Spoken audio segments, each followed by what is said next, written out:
Ititigil na muna ang mga biyahe ng barko sa Catanduanes bukas, lalo't inaasahang uulanin na ang lalawigan at ang iba pang bahagi ng Bicol. At mula sa Santa Elena, Camarines Norte, saksi live si Darlene Can. Darlene?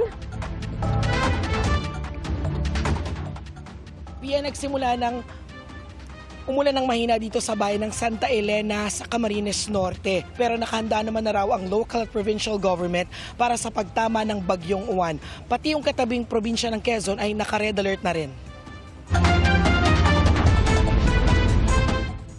Kahapon pa lang, nagkaroon na ng strategy meeting sa MDRRMC Operations Center ang mga kawani ng Lopez Municipal Disaster Risk Reduction and Management Office kasama ang iba pang rescue and response teams. Tinalakay daw nila ang mga hakbang at estratehiya para makapagbigay ng maagap na impormasyon at pagtugon sa mga residente, lalo na sa mga bahaing lugar. Sa bayan naman ng Plaridel, inihahanda na ng Plaridel PNP ang mga gamit pang rescue at pagtugon sa mga maaapektuhan ng bagyo. Ayon kay Jonathan De Vera, Administrative and Training Officer ng Plaridel Quezon MDRMO, 3 sa 9 na barangay ang pinakabinabantayan nila sa banta ng baha, daluyong o storm surge at pagguho ng lupa. Sa linggo ng umaga, uumpisahan na raw nila ang paglikas ng nasa 100 pamilya. Sinisiguro ng lokal na pamahalaan ng Plaridel na sapat ang kanilang pondo at rescue and response equipment para tugunan ang paparating na bagyong Uwan. Lahat naman gagawin lahat ng pamahalaan lokal just to be safe lahat para sa kaligtasan ng community. Hindi naman natin maiwasan yung impact niyan, pero at least ma-lessen po. Lalo na yung maiwasan yung pagkakaroon ng mga casualties, yung pagkamatay ng tao. Bukod sa Lopez, nasa ilalim na rin ng signal number 1 ng mga bayan ng Tagkawayan, Ginayangan, Calawag, Buena Vista, Katanawan, Mulanay, San Narciso, San Andres at San Francisco. Simula bukas, tigil na ang biyahe sa mga barko sa Virac, Catanduanes. Paghahandayan para sa bagyong Uwan na pinangangambahang maging super bagyo at posibleng magdulot ng mapaminsalang baha, landslide, storm surge o daluyong. We cannot emphasize enough. Now is the time to prepare. Nakailang beses na binibigyang diin ng Pag-asa, lubhang mapanganib at napakalaki nitong magiging bagyong Uwan. Super typhoon category ang posibleng abutin nito. Itinuturing na super typhoon ng isang bagyo kapag ang lakas ng hangin nito ay sumampa na sa 185 kilometers per hour o higit pa. Ang ganyang hangin ay mas mabilis pa sa maximum speed limit ng mga kotse sa mga expressway. Kaya nitong sumira ng mga bahay at iba pang istruktura, lalo na yung mga gawa sa light materials. Kaya ring magpadapa ng mga palayan at magpatumba ng mga puno at poste.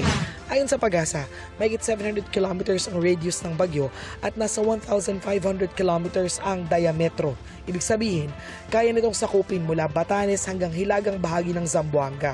At kung susukatin nga natin, yung around 700 to 750 kilometers po na radius, actually posibleng umabot pa dito sa may parting Metro Manila at yung mga nearby areas po sa may Central Luzon, Calabarzon, Mimaropa at datitang bahagi ng Visayas.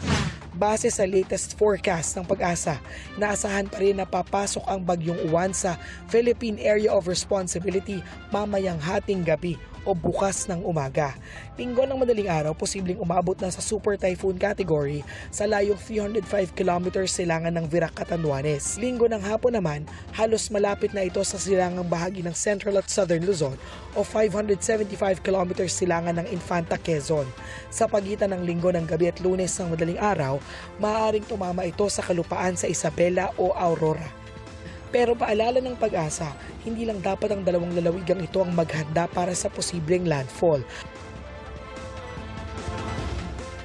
Kung titingnan natin yung center track, ito pong Aurora, Isabela-Aurora area.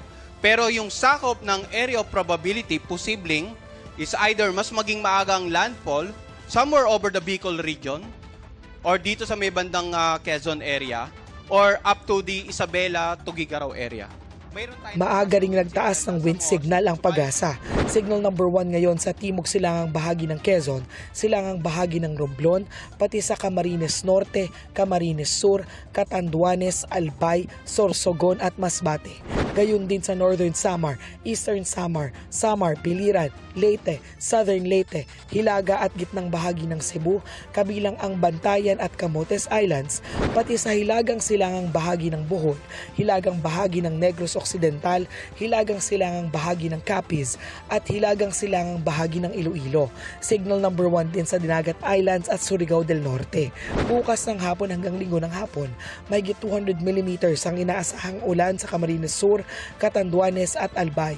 Uulanin din ang ilang bahagi ng Cagayan Valley, Cordillera, Central Luzon, Calabarzon, Mimaropa, Bicol Region at Eastern Visayas. Pagdating ng linggo ng hapon hanggang Lunes ng hapon, mas malakas ang buhos ng ulan sa Aurora, Nueva Ecija, Cagayan, Isabela, Quirino, Nueva Vizcaya, Apayao, Kalinga, Abra, Mountain Province, Ifugao, Benguet, Ilocos Norte, Ilocos Sur, La Union at Pangasinan. Dahil sa inaasahang epekto ng Bagyong Uwan, nag-abiso ang Land Transportation Office sa Bicol na kung maaari ay hindi muna ituloy ang mga non-essential na biyahe, kabila ang mga papunta at pabalik ng Masbate at iyong mga nagdurugtong sa Visayas at Mindanao sa pamamagitan ng mga port sa Matnog, Pilar at Pio Duran, pati na ang mga biyahe papunta at pabalik ng Catanduanes via Tabaco Port.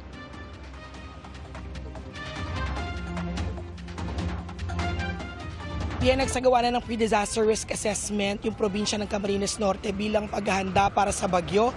At sa probinsya naman ng Quezon ay kanselado ang klase sa lahat ng antas, pati na yung pasok sa government offices maliban na lang para sa essential workers. Bukas po yan. Yan ang latest mula rito sa Camarines Norte. Ako po si Darlene Kai ng GMA Integrated News, ang inyong saksi. Mga kapuso, maging una sa saksi. Mag-subscribe sa GMA Integrated News sa YouTube para sa iba't ibang balita.